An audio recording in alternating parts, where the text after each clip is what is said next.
Hola, buenas noches, o buenos días, o buenas tardes, según la parte del mundo en la que nos vean. Este espacio, que es el quinto Foro Intemperie, se está transmitiendo en vivo, gracias a las personas que se han conectado y a las que están aquí también presentes. Gracias a las dos personas que me acompañan, Alexis Callado y Fabio Monosalva, por aceptar la invitación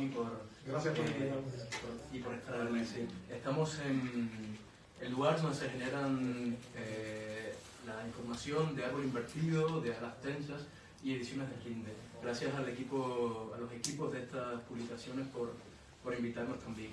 Este encuentro, esta mesa de opinión, tiene tres nociones fundamentales para dialogar.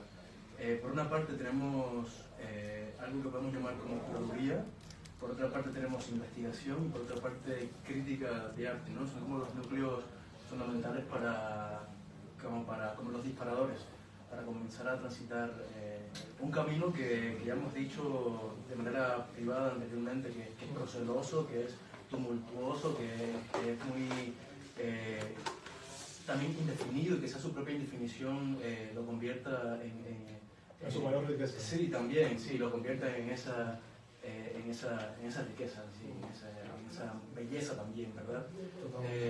Son nociones que podemos resumatizar, pero que también deberíamos quizás conceptualizar, un poco para comenzar a caminar. Alexis Callado es curador independiente, podemos llamarle. De hecho, yo preferí no organizar una presentación muy esquemática de quiénes somos.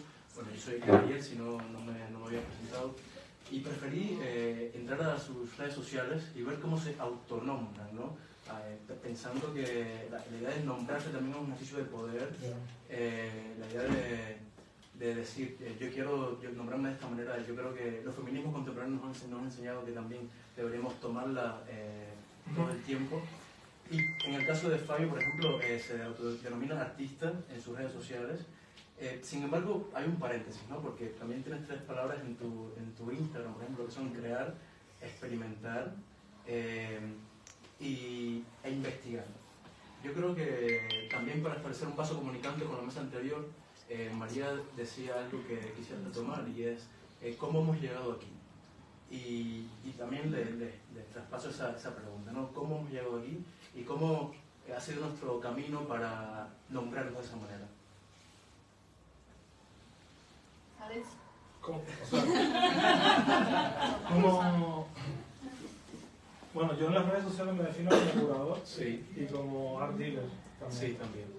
Y bueno, eso es porque tengo me he manejado siempre en esos dos mundos, entonces así es como más cómodo me siento, pero es una definición de diseño para las redes. O sea, yo mismo me cuesta mucho definirme, esa es mi mayor virtud. Y nada, eso, que bueno, volviendo un poco a las preguntas que me enviaste previamente, sí. tu interés por saber cómo la curaduría contemporánea se convive con el mercado, cómo logra hacer que el mercado no se quede en las rutinas, ¿no? De acomodamiento visual que siempre tiende toda tendencia y toda visión muy vinculada a las modas también, ¿no? O sea, yo creo que dentro del arte contemporáneo se establece una velocidad tan grande que hay hay poca reflexión y mucho seguimiento de tendencias, ¿no? Sí. Y eso al mercado le interesa mucho porque se siente cómodo con eso. O sea, los curadores independientes deberían dinamitar esa zona de confort, ¿no? Sobre todo ahora mismo que hay mucha obsesión por las crisis, por la crisis constante que vivimos, por priorizar la escultura y la pintura, ¿no? En vez de apostar el mercado, estoy hablando, ¿no? Por coleccionar cosas diferentes, sí, más vinculadas con lo que estamos viviendo. Sí, en esa pregunta te decía que es imposible no escapar de algo que se ha dado a llamar como capitaloceno, ¿verdad? Es un territorio donde hemos caído como dentro de un volcán, ¿no? Hay una lava ahí todo el tiempo generándose que no podemos escapar a esa quemadura, ¿no? Y te decía que eso que también se ha dado a llamar como Independent Curator, ¿verdad? Sí. De alguna manera nació de una iconoclasia que ya tiene más de 50 años, ¿no? Pero como hoy, dentro del mercado del arte, esa iconoclasia que inició siendo muy confrontacional con el propio mercado, como hoy se ha también acomodado en ese sistema, ¿no? Sí, totalmente. Yo creo que la crítica de arte realmente está en terapia intensiva, nadie realmente se atreve a hacer crítica de arte. Todos son elogios unos a otros, pero realmente nadie profundiza, creo yo. O sea, mi modesta opinión, no sé, igual. Pero por lo que sé, y sé bastante, porque me dedico a eso, o sea, no hay una crítica, digamos, a nivel incluso global, que se atreva a cuestionar los grandes nombres donde se ha invertido mucho dinero. O por lo menos cuestionar una exposición críticamente, una exposición fallida del MoMA, eso no existe, de Reina Sofía menos, de Pompidou. O sea, es como un silencio de la crítica cultural llamativo, pero que se engloba dentro del mundo que estamos viviendo, es bastante, no sé, la prensa es un chiste, ¿no? Hay casos de observación, porque estoy recordando este texto de Iván de la Nuez sobre la exposición de Félix González Torres. Sí. Aquí también, es decir, que todavía existe un pensamiento crítico que mueve, que remueve las bases de lo que es hoy, lo que se conoce como arte contemporáneo, ¿no? Sí, por supuesto, no. O sea, al final, no sé, hay luces y sombras como en toda dinámica, y la crítica realmente sigue teniendo un valor importante, pero yo estoy hablando de las críticas específicas sobre exposiciones, no ensayos genéricos, ¿no? Como son los de Iván. Sí. Y además Iván hace exposiciones también. Me gustaría preguntarte... o sea, pura exposición. Sí, me gustaría preguntarte, te voy a hacer una pregunta y la dejaré en el tintero para darle paso a Fabio que se autopresente, que nos diga cómo has llegado aquí. Pero quiero dejar una pregunta en el tintero, y es también qué tipo de crítica de arte al cual aspiramos, ¿no? O cómo entendemos también el movimiento del pensamiento crítico, ¿no? Pero lo dejo ahí y vamos a darle paso a Fabio para que nos diga cómo has llegado aquí. Sabemos que eres curador de la parcería, esa institución podemos llamarle. Bueno, llamémosle lo que es un centro cultural de experimentación y documentación artística. Bueno, yo quisiera empezar agradeciendo muchísimo a todas por esta invitación.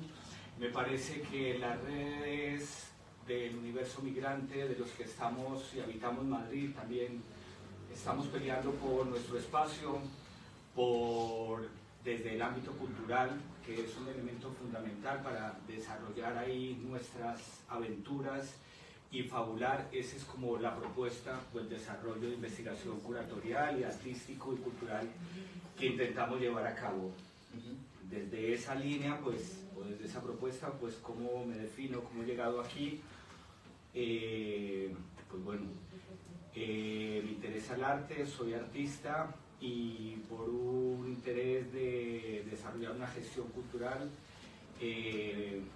me ha inquietado desarrollar prácticas que busquen poder generar contextos donde se agrupen artistas que posibiliten revisiones y intereses que nos permitan ahí como dialogar de las cosas que nos interesan y nos importan ahora mismo, lo que yo considero, o nuestros colectivos, ¿no? Sí. Bueno, más o menos... Bueno, estamos aquí entre parceros, ¿verdad? Entre parceras también, ¿no? Y eso también es bello, ¿verdad? Esa coloquialidad que podemos establecer ahora mismo en esta conversación.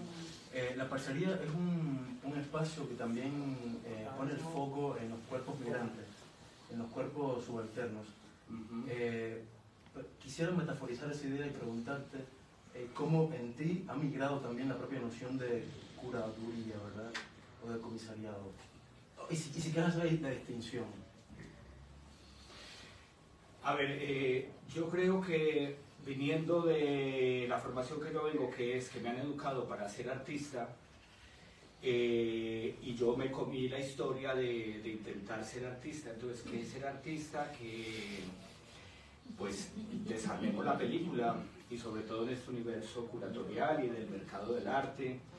O sea, esto es una institución en la cual se busca una figura, un artista, que recrea una parte de ese, digamos, del renacimiento del genio, que tiene un talento, y entonces ese artista que alguien debe bendecir, que eso que hace es arte, se generan alrededor de él una red que pues va a construir un objeto artístico único, que va a generar una investigación en el cual aparecerán curadores, instituciones artísticas, que tendrá que presentarse a concursos para visibilizarse, que tendrá que entrar dentro del sistema de las galerías y las instituciones artísticas y los museos, para que al final ese objeto se convierta en una obra de arte, o sea, en un objeto para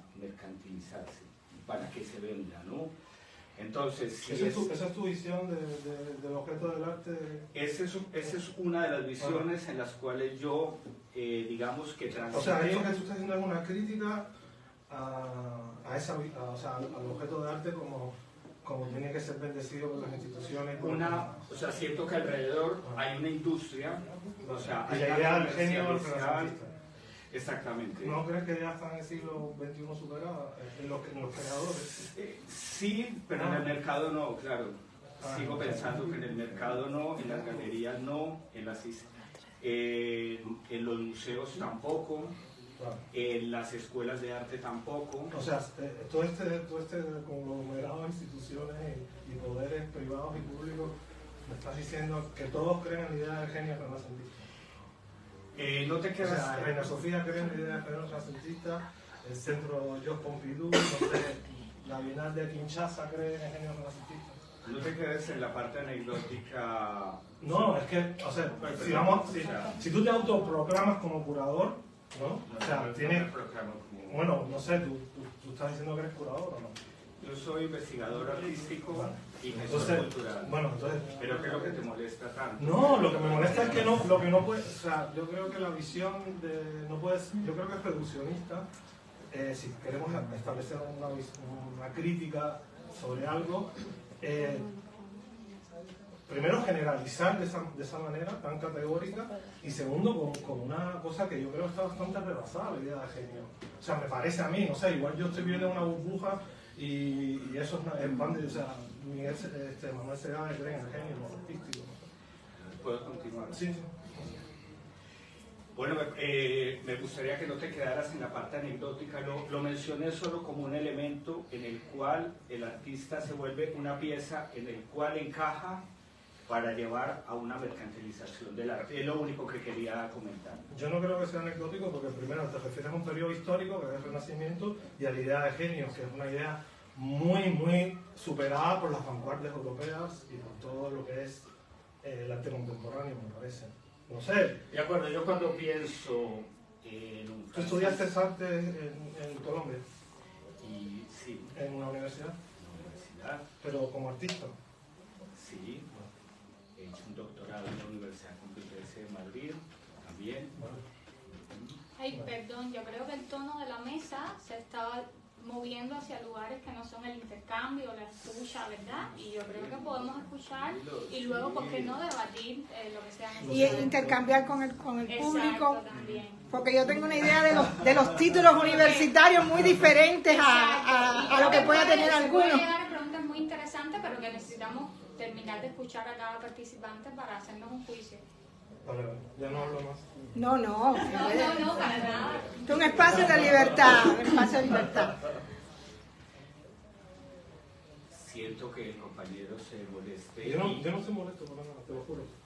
Solo para mí era un ejemplo para intentar llegar a la pregunta que quería Edgar comentar. Entonces, yo solo quiero hacer una crítica a un sistema en el cual veo que funciona, que digamos esa figura puede ser que no sea muy acertada, pero bueno, no quiero seguir profundizando y defendiendo una cosa que es un comentario nada más. Ahora mismo siento que hay unas necesidades dentro de unas comunidades en las que yo me muevo, que es un problema de racismo, un problema de género, un problema desde la infancia, unas situaciones que nos suceden y en el espacio nos damos cuenta de ellas y que creemos desde lo cultural como un medio que el arte puede posibilitar mecanismos de interacción, de desarrollo, de investigación, y ese es un poco el trabajo que... ¿Cómo entiendes la investigación, Fabio? ¿Qué es investigar en arte para ti?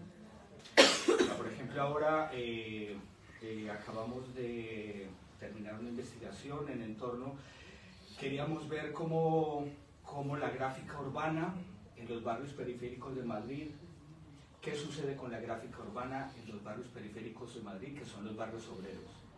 Eso nos ha llevado a darnos cuenta que la vivienda es un problema en esta ciudad desde que se gestó, y cómo el uso tanto de la publicidad como del graffiti, como de las intervenciones desde el arte urbano, se apoderan de las calles, se apoderan de las ciudades, y darle una mirada y irnos a buscar artistas que trabajen y su trabajo sea el diálogo con el espacio público.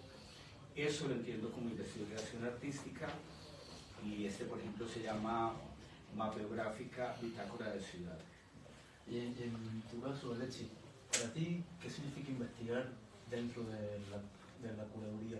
Y quisiera que, vamos a retomar lo de la crítica de arte en un momento, pero quisiera, por favor, si pudieras hacer alguna distinción entre eso que entendemos por comisariado y por curaduría, y si la tienes, si tienes la distinción. No, es una cuestión de términos. En España y en Francia se dice comisario, y en el resto del mundo se dice curador. No es lo mismo curador que comisario. ¿Y personalmente le añades a ese término alguna potencia diferente? Son dos palabras equivalentes, son lo mismo. Comisario, commissaire en francés, comisario en español, se usa en Francia y en España nada más para el arte, y en el resto del planeta se dice curador. ¿Cómo te sientes más cómodo? Yo como curador, pero evidentemente, porque es una cosa muy regional, pero es lo mismo, o sea, En tu trabajo diario, cuando te llegan proyectos, cuando quieres generar proyectos, ¿cómo entiendes la investigación? Bueno, nada, como profundizar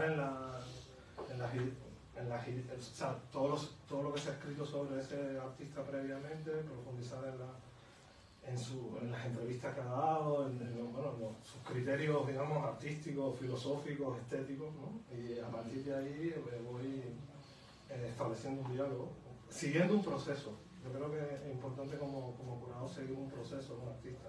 O sea, porque el proceso puede ser infinito, y entonces puede ser, muchos pintores, una de las cosas que no sé si lo dijo César, saber pintar es saber parar, y cualquier proceso artístico puede ser, yo creo que el curador es como un acompañante, ¿no? Que va marcando los tiempos, yendo a buscar al artista al aeropuerto.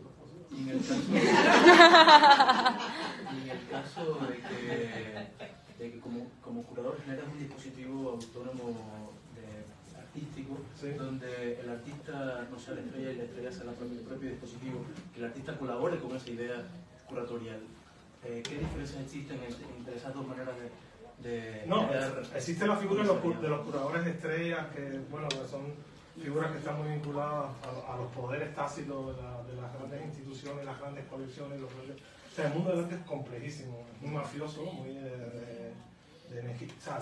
donde hay mucho dinero siempre hay muchos poderes entrelazados. Entonces se ha convertido en la figura del curador estrella, de que cuando bendice un artista, ya ese artista crece y toda esa historia. Sí. Pero eso no es la mayoría de los casos de los curadores. O sea, eso es una figura que existe, son 2 o 3 personas, pero la mayoría de los curadores, me gustaría pensar, y yo creo que es así, y es mi experiencia, lo que hacen es como acompañar los procesos de los artistas, ¿no? Y curarlos en sus angustias y en sus plenitudes, no sé, una cosa ahí rara. Hace un momento mencionaba la palabra iconoclasta, que más que una palabra, es casi una sensibilidad, ¿no? Sí. Y por supuesto que estoy citando ahí a Boris Groys, ¿verdad? Sí. El corredor como iconoclasta, el corredor iconoclasta, ¿verdad? Y ahí Boris Groys hace una distinción fundamental entre el creador institucional y el creador independiente. Eso ha mutado bastante, Sí. pero quisiera preguntarles, en su opinión, ¿qué diferencias hoy podemos quizás identificar entre alguien que se denomina como curador independiente y su práctica cotidiana y un curador o curadora de una institución quizás más legitimante, digamos? Sí. Perdón que interrumpa, pero igual le pueden devolver la pregunta a Edgar, que también tiene experiencia. Parece que está como ahí, que llega, que no me también. Bueno, lo acepto también.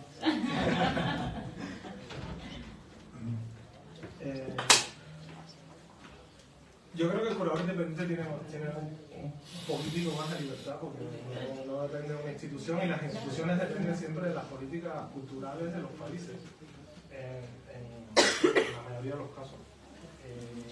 Entonces, claro, el curador que trabaja para una institución sigue unas líneas ya más vinculadas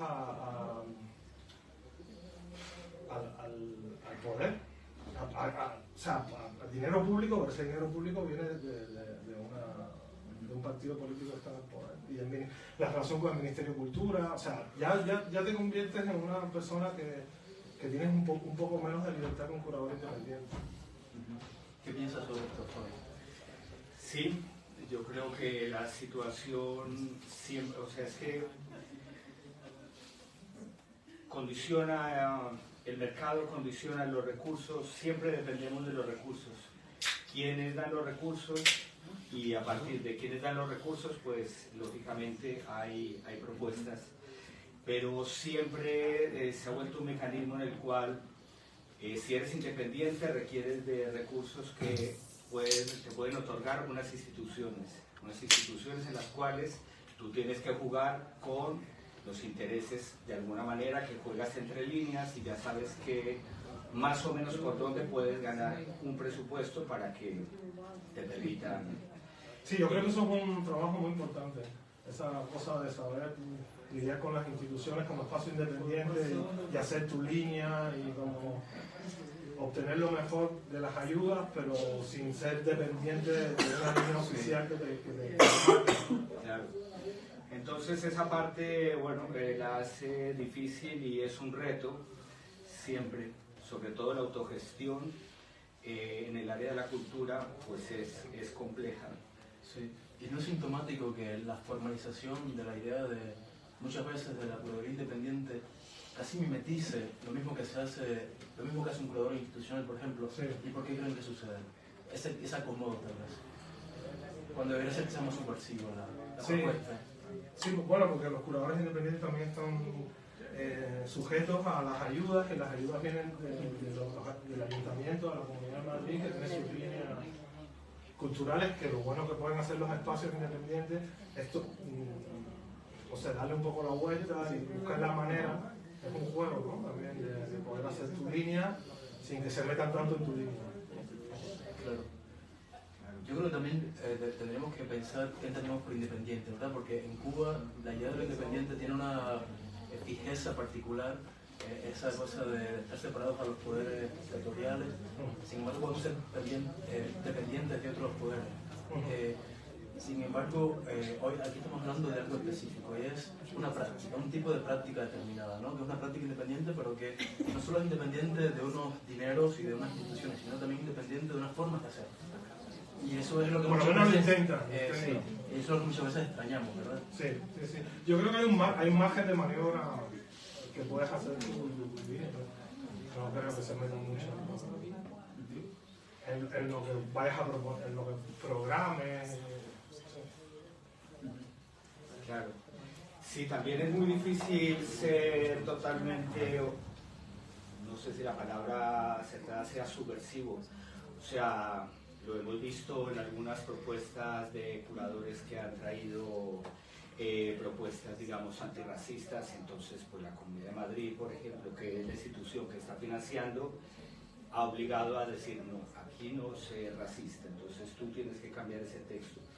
¿Qué quiero decir con eso? Que en el fondo siempre hay una condición, se está condicionado y, como bien dicen compañeros, yo creo que hay unos márgenes de maniobra en los cuales pues una puede jugar, pero sigue siendo muy difícil quizás, como la pregunta que dices, de quizás ser totalmente independiente y proponer cosas que realmente instiguen al poder o que realmente comprometan la situación de los intereses políticos de una institución, de un Estado. O sea, ahora mismo no podemos tocar el tema de Israel y desde el arte, o sea, no se puede donde, en la parcería. No se puede en Madrid, en el ámbito cultural, en el ámbito mundial, en el ámbito, o sea, quiero decir que ¿ustedes lo han intentado desde la parcería? Nosotros estamos trabajando, dando visibilidad, hemos tenido ahí, curado alguna exposición de fotógrafos que acaban de venir de Cisjordania.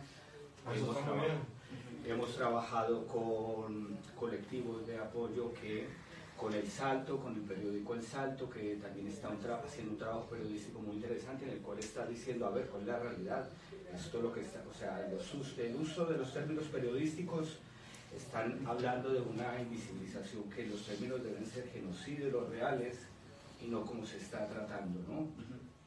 Entonces esas apuestas son muy radicales, o parece ser radicales. Son bastante radicales, ¿sí? Pero ¿qué institución te va a dar recursos para ello, no? Solo quería valorar esa parte, que quizás a veces cuesta cuando se quiere ser o salirse un poco de unas coordenadas que ya están preestablecidas. Sí. Hablo a nivel general. Yo creo que tiene que ver con una idea de coherencia muy específica, ¿no? Porque, por ejemplo, un espacio como la parcería, que trata de reivindicar cualquier tipo de subalternidad, ¿verdad? Desde la migrante hasta la de migración de género también, desde la racialidad, desde los cuerpos marginalizados también. Cómo no también hablar y cómo no poner su foco en esos genocidios que suceden aquí a nuestro lado, ¿no? Y yo, por ejemplo, hace 2 días me preguntaba, porque yo he generado una exposición que he denominado feminista, y decía, bueno, ¿cómo puedo yo generar posiciones que defienda desde el feminismo y no pronunciarme también sobre la vulnerabilidad de los cuerpos en Cuba, ¿no? Entonces, como persona, como individuo, no me refiero a nadie y quiero aprovechar este espacio para decirlo, ¿no? Yo creo que también nos manejamos entre incoherencias todo el tiempo, y yo decía, bueno, yo debo ser coherente conmigo mismo, como sujeto enunciante, ¿verdad? Y claro, eso también tiene que ver con una idea de feminismo determinada, ¿no? Que esa idea de feminismo que ya ha avanzado muchísimo y que ya no solo reivindica eso que se entiende por mujer. De hecho, si se habla de mujer, se está hablando de un cuerpo binario, y precisamente los machismos, los patriarcados generan esos binarismos, ¿verdad? Y el feminismo lo que hace también es subvertir esos binarismos y entiende la potencia del feminismo desde la emancipación de cualquier tipo de subalternidad, ¿verdad? Y en relación con la parcería, me parece fundamental que no se parcelen estas subalternidades, sino que se expandan, ¿verdad? Claro. Se vuelve un reto. O sea, es que el hacer cultural es como tan inmaterial, y más cuando tienes una institución autogestionada que intenta generar cultura. ¿Y dónde está la cultura? O sea, ¿dónde está la cultura de este país? ¿Cómo podemos retroalimentar de una manera económica para los que pueden generar o intentan generar un proyecto cultural? Y los recursos desde la autogestión pues se vuelve un reto. O sea, hablo como una librería como Traficantes de Sueños, un espacio como Ecologistas en Acción. De alguna manera son colectivos que ofrecen cultura que se materializa en un libro, que se materializa en investigaciones a nivel ecológicas contemporáneas muy necesarias, pero tienen algo que ofrecer a cambio. En nuestro caso, nosotros ofrecemos actividades de artes visuales, investigaciones desde el arte, desde la música, un trabajo con las infancias que es complejo y difícil, digamos, sostener y mantener. Entonces, bueno, un poco... ¿Qué les parece si retomamos la pregunta de qué tenemos por crítica de arte hoy, verdad? Y porque hablabas de que, Alexis, de que te parece que en los medios de comunicación cada vez es más fantasmal esa crítica, ¿verdad? No solo en los medios de comunicación, en las revistas especializadas de arte contemporáneo en general, en toda la crítica artística, las exposiciones concretas, es casi inexistente. ¿Tiene que ver con esa mafia de la que hablabas? Tiene que ver con que sí, con, bueno, no sé, con sí, no, bueno, puede ser que tenga que ver con la tiene que ver con, sí, con que el mercado tiene cada vez más fuerza en su... Vamos a echarle la culpa al mercado, que es fácil. pero no, sí, bueno, es un hecho, es un dato. No sé, estaría bien investigar, por ejemplo, de por qué la crítica cultural sería un tema súper interesante. ¿Qué tipo de crítica de arte tú, como lector, como investigador, sueles como buscar más? ¿Cuál te interesa más? Bueno, las que son sobre exposiciones que a mí me interesan. Sí, pero me refiero al tono del texto, me refiero a la manera de dialogar con el dispositivo. Sí, me interesan las que entran en profundidad, por ejemplo, a las referencias artísticas, o por lo menos que el crítico piensa qué referencias artísticas de la historia del arte el artista está manejando. Hablamos de intelectualidad. Exacto. Sí. Me interesa todo lo que pueda desvelar el crítico, y no solo hablando siempre bien, sino también diciendo, mira, por aquí, por ejemplo, no entiendo por qué este artista está haciendo esto. No sé, atreverse, ¿no?, a cuestionar. Que realmente no... Sí.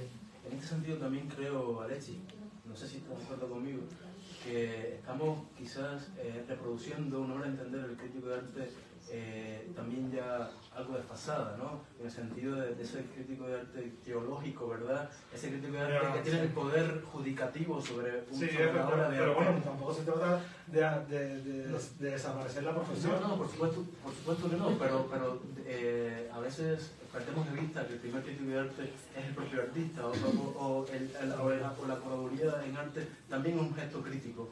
Entonces, también habría que expandir esa idea de la crítica de arte. Es verdad. Sí.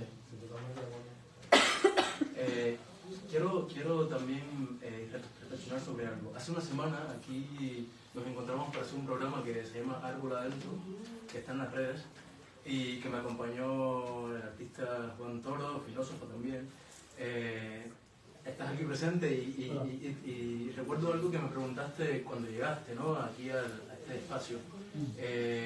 Recuerdo que al llegar me presentamos y yo dije, no, soy curador independiente. Y me dijiste, ¿pero eres curador artista o curador profesional? Sí. Y son dos preguntas que perfectamente pude haberlas entendido, sin embargo quise hacerme el desentendido y devolverte, ¿no? Y decirte y preguntarte, pero para ti, ¿qué es ser curador profesional, no? Yo tengo mi opinión, pero se la paso a las personas que me acompañan aquí, a Alexis y a Fabio, y quisiera que quizás para ustedes qué significa ser un curador artista o curador profesional, y si podemos hablar en esos términos. No sé, yo te cuento mi experiencia. O sea, para mí tuvo mucha importancia una curadora española o británica que se llama Katia García Antón, y una vez hablando sobre este tema me dijo una cosa que me impresionó mucho. Me dijo, es como que tú le pides a la... se me parece muy fuerte decirlo, pero lo voy a decir. Como que tú le pidas a los investigadores de los gorilas que sean gorilas, ¿no? O sea, como que hay una diferencia entre... No quiero decir que los artistas sean gorilas, pero hay esa cosa, esa soberbia de los curadores profesionales, ¿no? De pensar que ellos están distanciados, que tienen una visión como casi como diagnóstico, ¿no? Como diagnóstico, estos son los síntomas de la sociedad. Es un inicio de poder, ¿verdad? Estos son los síntomas de la sociedad y yo los resalto, ¿no? Como que yo estoy en una posición. Pero afortunadamente eso ya se está cambiando y las visiones, o sea, son mucho menos pretenciosas, porque el mundo cada vez está mucho más interconectado y no tiene sentido tener ninguna posición de jerarquía ni una visión, digamos, eurocentrista también de la cultura. Yo creo que lo interesante que está pasando ahora es que hay millones de atenciones estéticas y millones de maneras de crear para estar en esas posiciones, como dices tú, teológicas o yo estoy investigando a los animalitos artistas, ¿no? O sea, tú eres parte de eso también y tú eres también artista, ¿no? Yo creo que un curador también es un artista, igual que un galerista es un artista, por supuesto. Y como dice Boyce, todos somos artistas. Sí. Yo creo que tiene que ver con una aristocratización de la profesión, ¿verdad? Sí. Sí, yo creo que todo el tiempo hay que vigilar eso, hay que tener una actitud sin ser falso humilde, pero una actitud de ponerte en el otro lugar de la creación, pero siendo tú parte también del proceso, ¿no? Y al final una cosa súper importante, que todo el mundo del arte, o sea, los museos, las instituciones, las colecciones, el mercado, las galerías, las fábricas especializadas en hacer fetiche de arte contemporáneo, todo eso no existiría si no existe el artista. El artista es el centro de todo eso, porque sin el artista no hay arte y no hay todo este andamiaje que está ahí. Entonces, un curador sensible debería ponerse siempre en el lugar del artista y ponerse de acuerdo con el artista. Porque al final también tiene un rol importante, que es mediador entre el artista y la institución, que muchas veces están confrontados, y el artista siempre se la quiere colar a la institución, ¿no? Este margen de maniobra. Esa frase me encantó, lo que dijiste ahorita, de que aquí en la Comunidad de Madrid no se puede poner en un proyecto que tu proyecto es antirracista, porque llegando nosotros aquí, en la misma calle donde yo vivo, nos encontramos con un espacio comunitario que se llama Espacio Afro, maravilloso, que organiza eventos multitudinarios en esta ciudad. Sin embargo, me imagino que ha tenido que tropezar también a la hora de redactar su proyecto con algo así, y la comunidad de artistas cubanos que ha llegado aquí, que ha tenido que, yo me imagino que ustedes han tenido que trabajar también con artistas que han tenido que emigrar por cuestiones circunstanciales, pero en Cuba han tenido que emigrar porque en Cuba muchas veces son censurados, son perseguidos por su obra artística confrontacional al régimen, o porque sencillamente tienen un discurso disidente y llegan aquí y tienen que ponerse a hacer otras cosas. Entonces, me gustaría preguntarte en la parcería cómo han encontrado esas comunidades de artistas y qué herramientas tienen para seguir haciendo arte, siendo migrantes, siendo latinoamericanos también al final, que no es porque inmigrante. Exacto. Claro, pero también es como racializarse. Entonces, también a veces racializarse es tomar una posición, identificarse. Sentirse migrante también es tomar una posición, que no es, que es una posición también. El Espacio Afro es un espacio, somos hermanos, lo lleva Jason, una persona afrocolombiana, y de alguna manera hemos ahí trabajado conjuntamente. En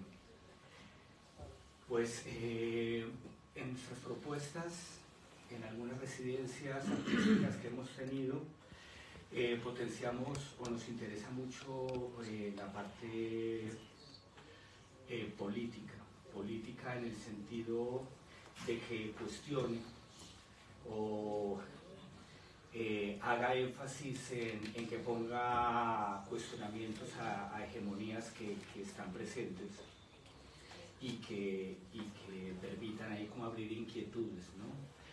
Entonces, digamos que ese es más o menos el reto en el que hemos ahí llevado la propuesta. En ese sentido, siento que también, y un poco trayendo lo anterior que comentábamos, o sea, también siento que hay un arte muy formal, hay unos intereses dentro del mundo del arte que les interesa mucho la parte formal. Creo que hay ese problema de la crítica, que un crítico muchas veces lo que hace es pues jugar con la forma, entonces sé de qué manera intentar identificar las formas de que el artista trabaja para comentar desde ahí lo formal.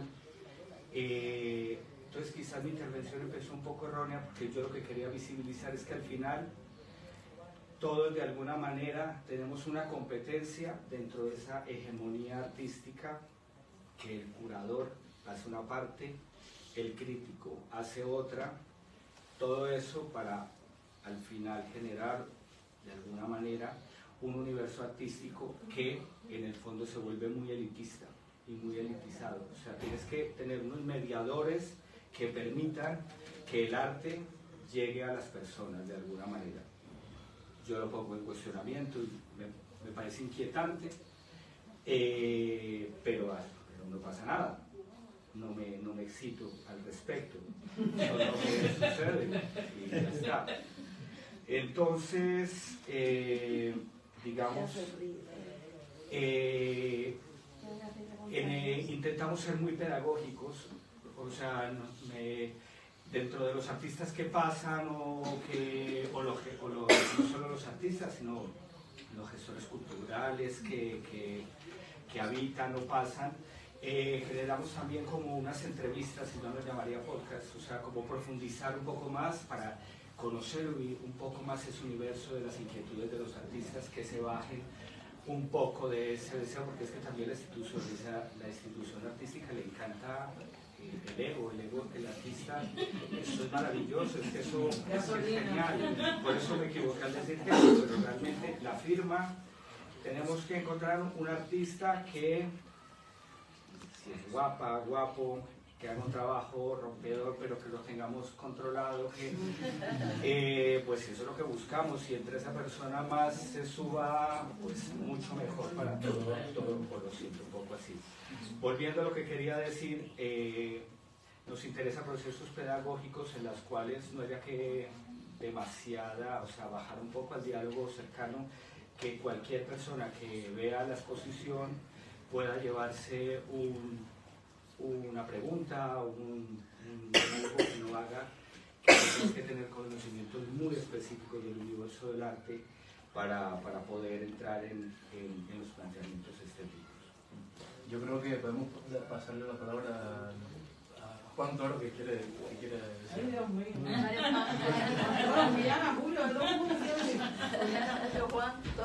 Bueno, yo quería solo... Mi nombre es Juan Toro, soy Coge cola. Quería ir a estos dos puntos interesantes, porque bueno, me has comentado algunas de las discusiones que hemos tenido, discusiones agradables, ¿no? Sí. Paso primero por el tema de la idea de creatividad y creación que comenta Fabio, porque yo creo que en España, y bueno, yo creo que la idea de creatividad que criticaba aquí el compañero Alexis, habría que entenderla de otra manera, ¿sí? Porque en España, por ejemplo, recientemente hay una teoría filosófica que se llama el naturalismo genérico, por ejemplo. O sea, entender la idea de creatividad no metafísica, ¿sí? La idea que estamos, porque digamos nosotros en Colombia hemos tenido educación también artística que es de alguna forma contemporánea, se llama contemporánea. La idea de creatividad entonces no habría que tomarla como, digamos, sabemos que hay un libro que se llama El genio del cristianismo, de Chateaubriand, por ejemplo, que critica la idea de creatividad y de genio creador en el Renacimiento. Pero esta no es la idea que se trabaja en España en relación con la creatividad. La creatividad aquí está relacionada con la nociología, que llaman, con la ciencia. Porque cuando dicen, incluso ahora que está la inteligencia artificial de moda y tales, dicen que no hay inteligencia sin creatividad. Allá lo tienen, ¿no? Se trabaja la idea de creatividad en relación con, digamos, epistemología o ciencia. De hecho, la estética como arte crítico se relaciona, la estética se llama nociología inferior. O sea, la estética del arte también sería una ciencia para este conocimiento español. Hablo de España, ¿no? Estamos hablando de España, cómo se concibe el arte, cómo se concibe... No, cómo se concibe la idea de la creatividad, no el arte. No, en general el arte... El arte no es solamente la idea de la creatividad. No, digo, en el caso del que estamos hablando aquí es lo que llama el estatus nosológico de las ciencias humanas, o también el estatus nosológico del arte.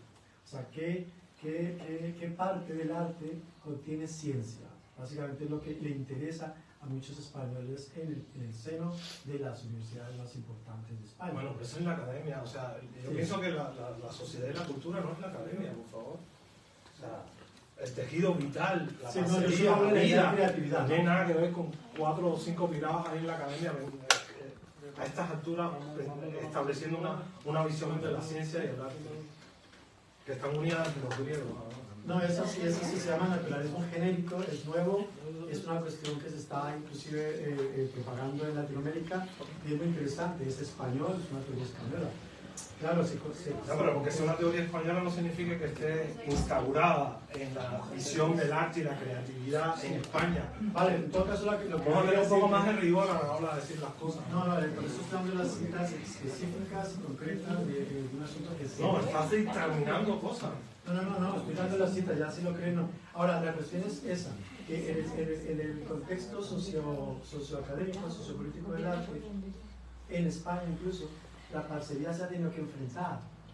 Ahora sí, lo que dice aquí el compañero, hay que ver lo que ha pasado. Entonces, ¿cuál es la mentalidad, digamos, del conocimiento español, de la plaza, de la escena española, con la cual la parcería se ha enfrentado, ¿no?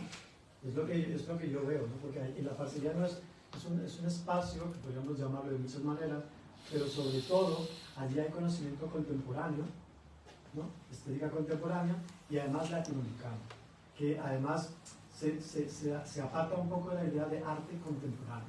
Eso es una cosa muy importante que hay que entender, que aquí no estamos hablando de arte contemporáneo, no estamos hablando de la europización sino que la parcería maneja otros conceptos, ¿sí?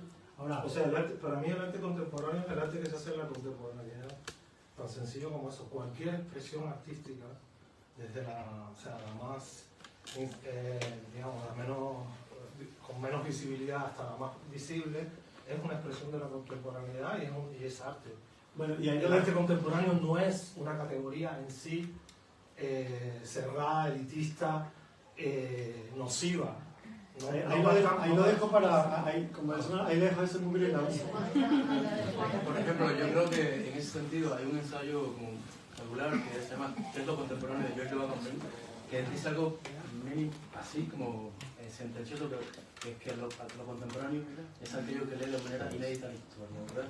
No sé cuán contemporáneo pueden ser los artistas que ahora mismo no lo ven, ¿verdad? No sé, yo pienso que los artistas... Muy pocos, para mí muy poco, porque leer de una manera inédita es difícil, porque nada es nuevo bajo el sol. Entonces, aunque siempre hay sus resquicios, por eso, pero sí. Bueno, eso también podría ser problemático. Claro, sí, es problemática la propia... La propuesta es problemática, sí. Pero, no, estoy de acuerdo. Yo pienso que o sea, la historia siempre, para mí, va como 2 o 3 pasos atrás de una visión artística o científica también, ¿no?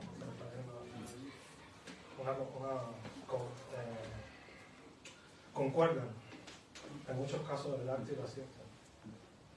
Juliana, creo que ibas a decir. Sí, yo quería un poco como entrar así en la onda de Juan, porque también yo simpatizo mucho con el pensamiento especulativo, que suele dejar el rigor a un lado para decir cualquier bobería y bueno, uno ahí relajarse en el pensamiento. O sea, también es un poco la causa por la que estamos, tenemos una cita aquí, y era si existe algo como un arte latinoamericano, transnacional, y si las tecnologías tienen que ver con esto, y porque un poco cuando estábamos buscando el tema, lo que primero emerge así es esa idea también economicista, porque esa idea transnacional, que a ti te suena mercado, a alguien le suena tecnología, a alguien le suena migración, pero entonces transnacional de nuevo nos vuelve a esa idea de nación. Y si hay una nación, si el arte está construyendo lo que es una nación, si ahora hay más movilidad, hay menos, que tiene que ver la migración. Yo creo que la idea del propio prefijo trans un poco ya supera lo que prosigue, ¿no? La idea de nación, ¿no? Porque, por ejemplo, hay prefijos como multinacional o... multicultural. Sí, o internacional, ¿no? Que son prefijos que de alguna manera siguen formando y siguen privilegiando la idea de nación, aunque en su diversidad. Pero ya la propia idea de lo trans supera lo nacional, ¿verdad? Sí. Sí. ¿Cómo lo trasciende? Lo trasciende, claro. Sí. Pues entonces tendría sentido decir arte latinoamericano, sí, no hay naciones latinoamericanas. O sea, ¿cómo nos escapamos? O sea, ¿realmente estamos haciendo un arte planetario ya ahora aquí? ¿Estamos hacia eso? Era tu pregunta, ¿no? ¿Cómo hacemos un arte planetario? ¿Es tan importante tu origen nacional? Yo creo que hay, y esto es un poco geopolítica, hay dos tendencias muy fuertes, que es la tendencia globalista y la tendencia nacionalista, y el mundo se está tristemente destruyendo y tensionando mucho en esa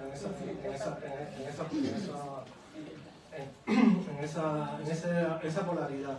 Entonces tener siempre el prefijo trans que trasciende esa dualidad es, digamos, bastante autodestructiva, porque al final tenemos que ser conscientes, y ahí puede ser un poco la cultura planetaria, de que la Tierra tiene la capacidad de destruirse 256 veces la cantidad de armamento nuclear que hay en la Tierra. Y esta confrontación está llegando a niveles ya preocupantes, ¿no? Entonces es una visión importante ser trans y ver el dualismo de ese enfrentamiento, que viene un poco de derechas e izquierdas, pero ahora es mucho más claro entre globalistas y nacionalistas. Los proyectos nacionales, o sea, nosotros que somos cubanos los conocemos bien, los proyectos globalistas están en todas partes, la Agenda 2030, que tiene que ver mucho con las curadurías de moda. O sea, el mundo está en una tensión muy fuerte. Ahí está la guerra de Ucrania, se están masacrando gente joven. O sea, es una verdadera tragedia lo de Gaza. O sea, la tensión está, y son dos visiones. O sea, como la canción de Tears for Fears, todo el mundo quiere gobernar el mundo y tienen dos visiones enfrentadas. Me hizo una cita musical. Pues yo la pruebo. Y eso, y por eso que siempre la visión artística y la visión artística tiene la impronta de trascender dualidades, ¿no? De ponerse en una visión para poder crear, ¿no? con libertad, porque si no estás atrapado en una dinámica, me tengo que posicionar aquí, me tengo que posicionar allá, ¿no? Estoy viendo un conflicto, sí, bueno, nada, porque realmente al final tiene una raíz humanista. Como vivir en la grieta. Es más la solución que el problema. No, el arte es también el problema. Tiene que ser el problema. Julio quería decir algo. Quería comentar algo respecto al contraste que se dio entre vosotros, que creo recordar que tenía como punto neurálgico el tema de la idea del artista con genio.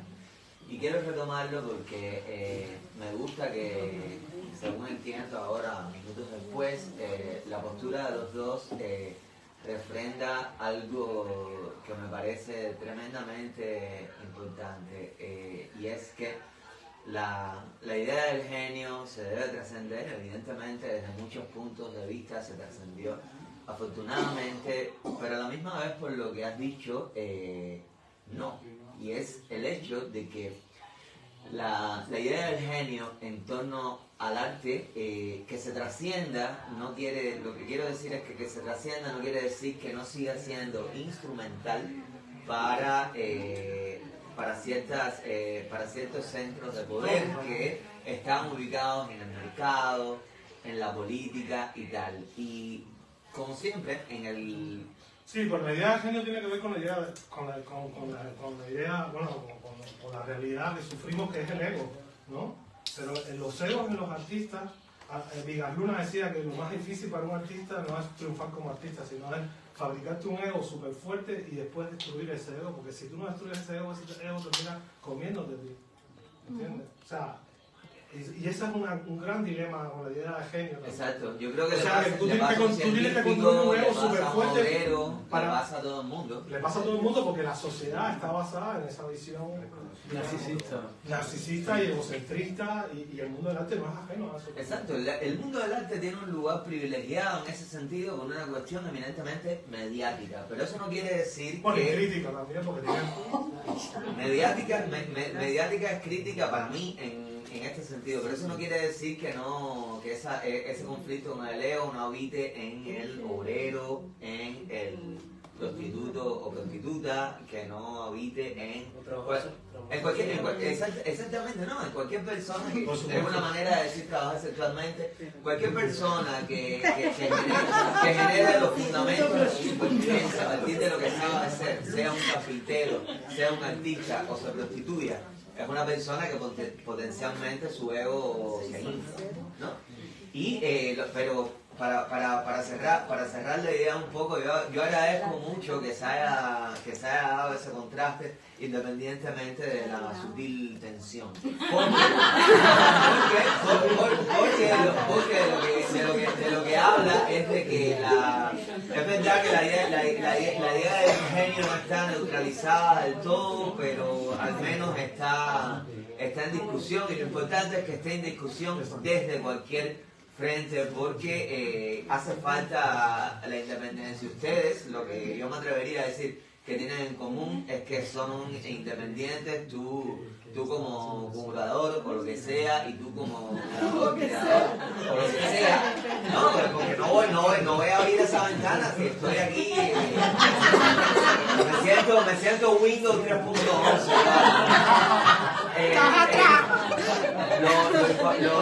Lo importante es que la independencia comienza, para mí, en el momento en que hay una persona, un individuo o una entidad que está dispuesto a proyectarse de manera alterna a la fuente de poder, que a lo largo de la historia siguen siendo más o menos los mismos. A mí, personalmente, me obsesiona con que los romanos están en el poder desde tiempos inmemoriales, desde el momento en que Constantino el Grande se convirtió al cristianismo.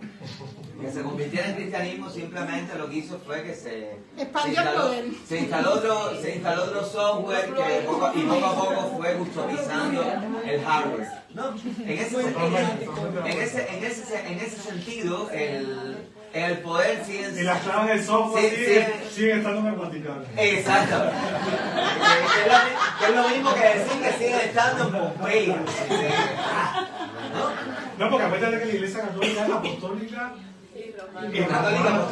O sea, ellos tampoco lo niegan. El sistema que tienen de elección es lo más oscuro que hay. Es como una cosa que se encierra en una fumata blanca y negra. Lo que pasa entre Bueno, hemos terminado hablando de una teoría conspirativa. Totalmente. No, de hecho, la conspiración está clarísimo.